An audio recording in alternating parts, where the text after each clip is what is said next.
les portails énergétiques s'activent de cette façon. Effectivement, pour que tout soit en place et que le mariage puisse être réalisé, il est question d'activer les centres énergétiques. Nous vous avons demandé quelques instants avant la pause de ne plus poser de questions. Effectivement, nous avions l'intention de vous parler directement afin de savoir où en était votre cœur et ce que vous ressentiez par rapport aux informations que vous aviez reçues. Car pour réaliser le mariage, il vous faut non pas ne plus renoncer, mais comprendre que le bébé, lorsqu'il renonce, se tourne vers l'adulte, et l'adulte essaie comme il peut de l'encourager, mais cela prend du temps. C'est effectivement la notion de désert que vous avez remarqué. Le temps, c'est le moment entre nous qui vous tendons la main et vous qui, en vous rabougrissant, acceptez notre main tendue. À vous. Alors, d'après ce que vous nous dites là, pour ne pas se rabougrer, il ne faut pas vous tendre la main. Il faut aller de nos propres ailes.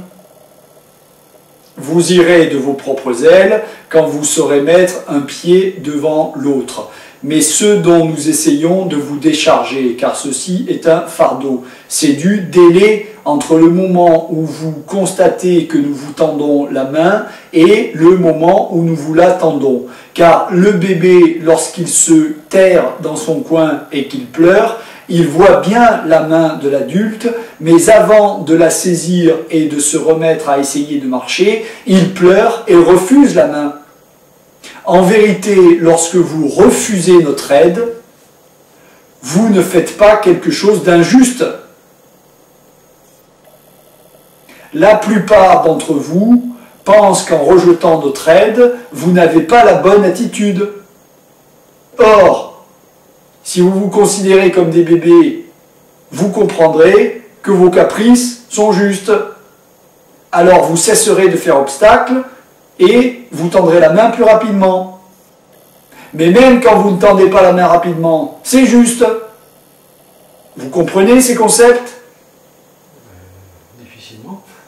Est-ce que ça a un rapport avec les distances entre les sessions? Parce que vous me dites... Attendez.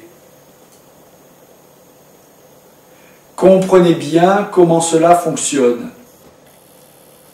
Le bébé établit la relation avec l'adulte en refusant d'abord son aide.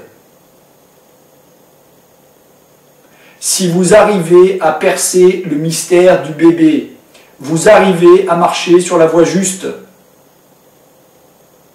Il fait non pas ce qu'il doit, il fait ce qu'il ressent. Aucun parent n'irait penser que son enfant n'a pas l'attitude juste en refusant son aide. Le parent insiste, insiste, insiste, insiste.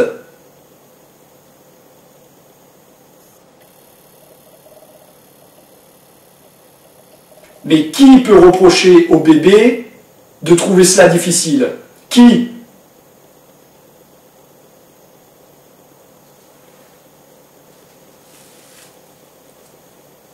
Alors pourquoi vous-même, vous reprochez-vous d'avancer au rythme auquel vous avancez?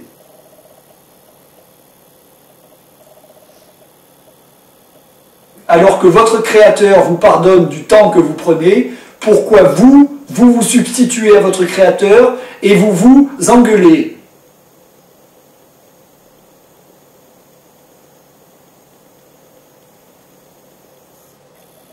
Vous ne pouvez pas vous faire de reproches. Car le reproche a un prix à payer trop élevé.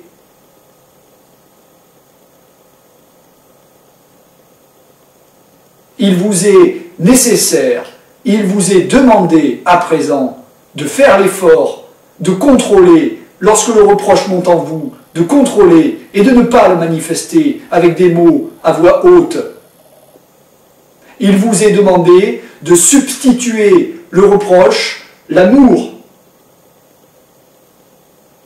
Respirez s'il le faut, détendez-vous s'il le faut, allez marcher dans la nature s'il le faut. Et je le dis pour tous ceux qui écoutent, trouvez n'importe quel moyen, mais apaisez-vous.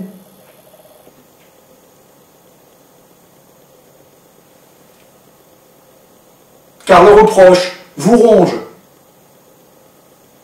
Aucun bébé qui apprend à marcher ne se fait de reproches.